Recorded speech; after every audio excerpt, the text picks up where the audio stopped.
Martine, à la fête des fleurs.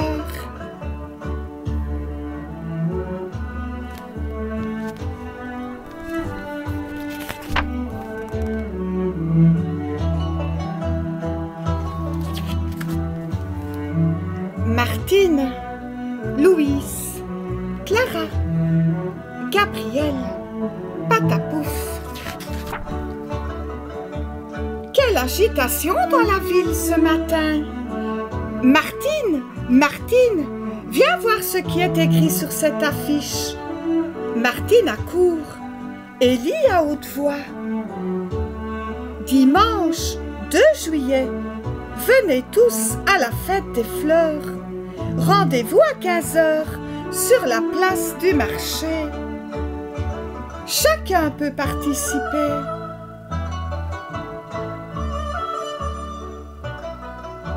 Super! S'exclament les enfants rassemblés.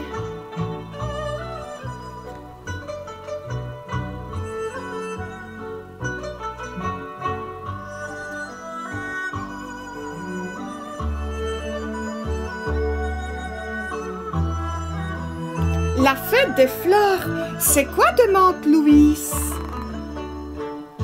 Un grand défilé avec des chars décorés, des voitures, des vélos, explique Martine avec enthousiasme, tous ornés de fleurs. Si on participait, propose Clara. Oui, s'écrie Martine, mais il faut trouver une idée originale pour notre char. Les filles réfléchissent. Je sais, s'écrie Martine. Je vais vous le dessiner. Ensuite, on pourra le reproduire en vrai. Elle se met par terre et griffonne sur une feuille de papier. C'est un char japonais, annonce Martine, en forme de théière et couvert de fleurs multicolores.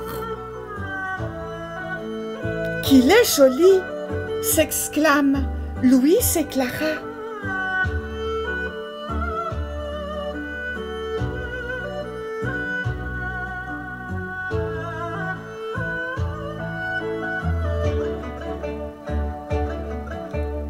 C'est décidé. Dès le lendemain, on commence la construction. Les parents aident en ajustant des planches de bois et armures métalliques. Martine et ses amis se chargent du papier, de la paille et de la colle. À la fin de la matinée, l'immense théière se dresse parmi les autres chars. On aperçoit un escargot, un hélicoptère et même un cheval à bascule. Cette fête promet d'être grandiose, déclare Martine, ravie. Il reste encore beaucoup de travail.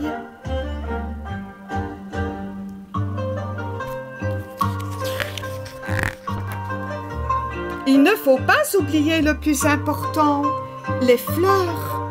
Les enfants cueillent des brassées dans les champs qui entourent le village. Il y a des marguerites,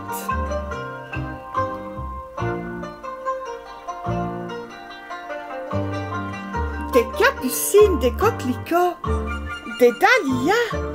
S'enthousiasme Martine. Voilà de beaux bouquets pour décorer notre char. Le soleil décline doucement à l'horizon. Et en fin d'après-midi, Martine s'installe dans un hamac pour faire une sieste. Il fait bon et l'air est rempli de parfums. Martine serre un bouquet de fleurs dans son sommeil. Elle rêve certainement au défilé de dimanche, à la famille et aux amis sous une pluie de pétales de fleurs.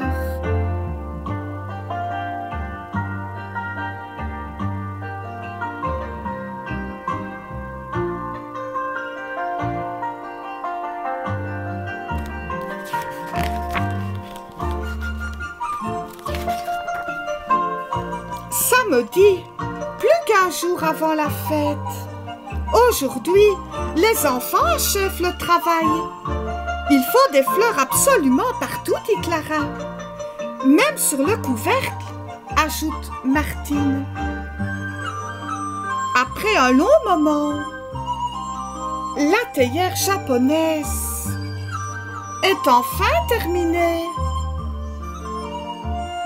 Et maintenant, Martine et ses copains vont aider le grand-père de Gabrielle à nettoyer sa voiture de collection.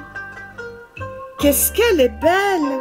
dit Jean. « Mais elle a l'air très vieille, dit Louise. »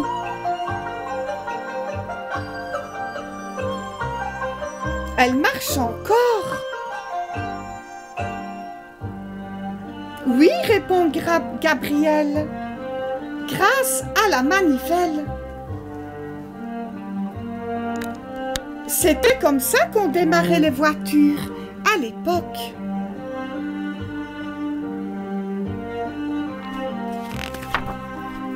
Le grand jour est arrivé.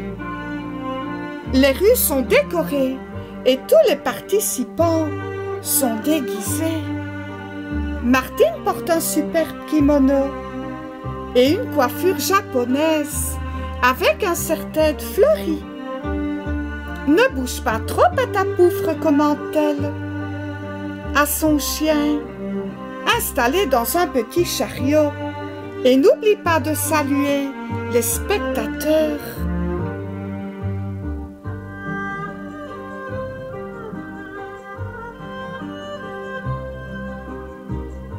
Le long de la rue principale, la foule se masse derrière les barrières.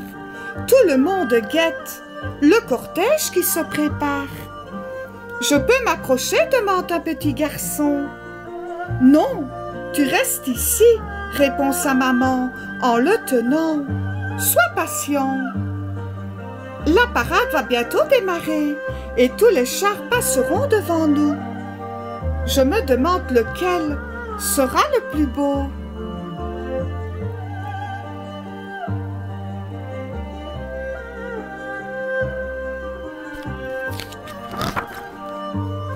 Déjà, les premières notes de musique retentissent. Et la fête commence. Le premier char qui surgit est l'immense escargot de fleurs. Il est suivi par des enfants à vélo et par un monsieur à haut de forme monté sur un grand bi, un ancien vélo utilisé il y a 150 ans.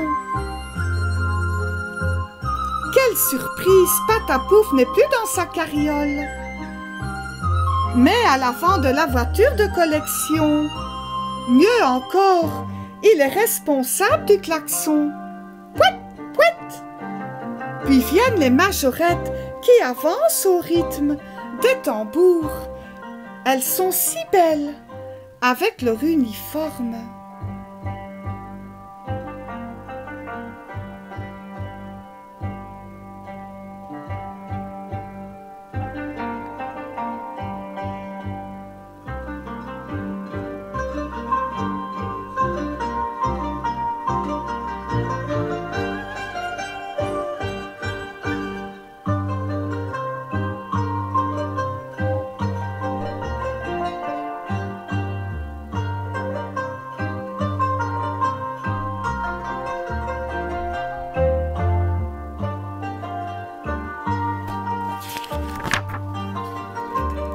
Alors, une grue survole la foule.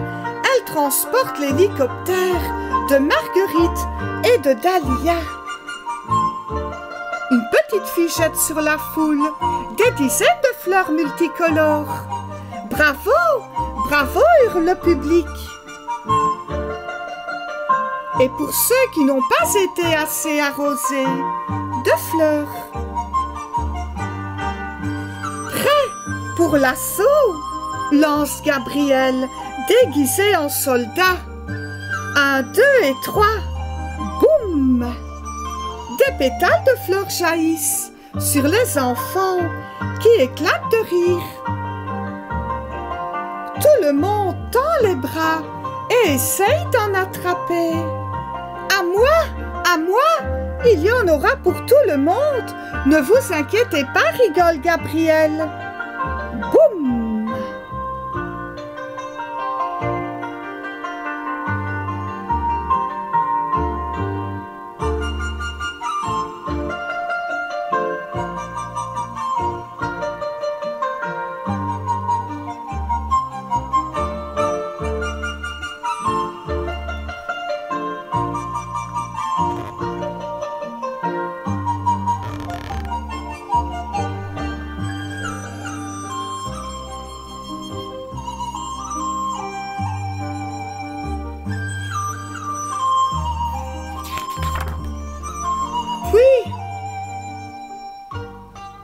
Et plus le cortège avance,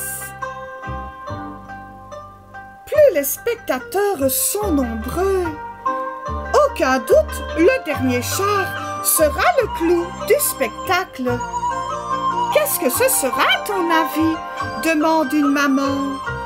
Peut-être un carrosse de princesse, souffle la fillette. Ou un immense dragon, réplique sa voisine.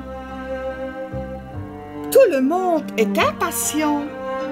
C'est alors que des tintements se font entendre.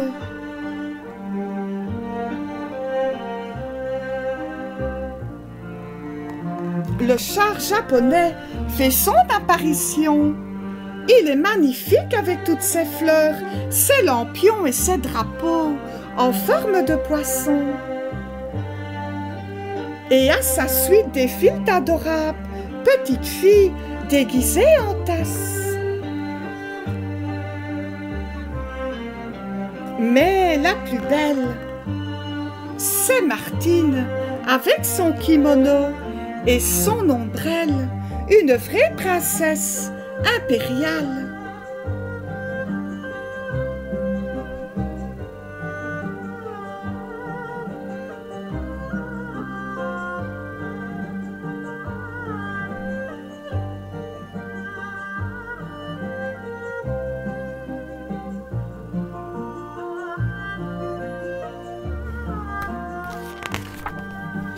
La parade se termine à la tombée de la nuit.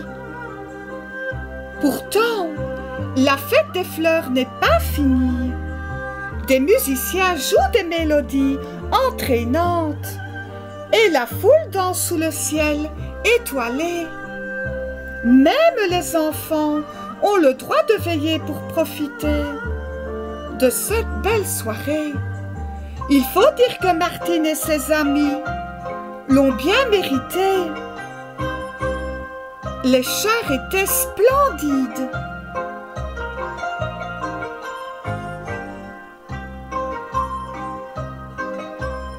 Cette fois, c'est vraiment la fin.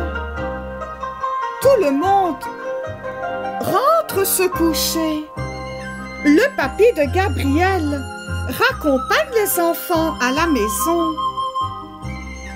Un dernier tour en carrosse, Madame l'impératrice du Japon.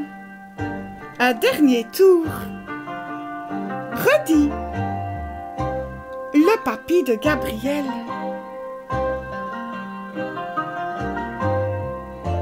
Lance-t-il en agitant son chapeau, et tout le monde éclate de rire.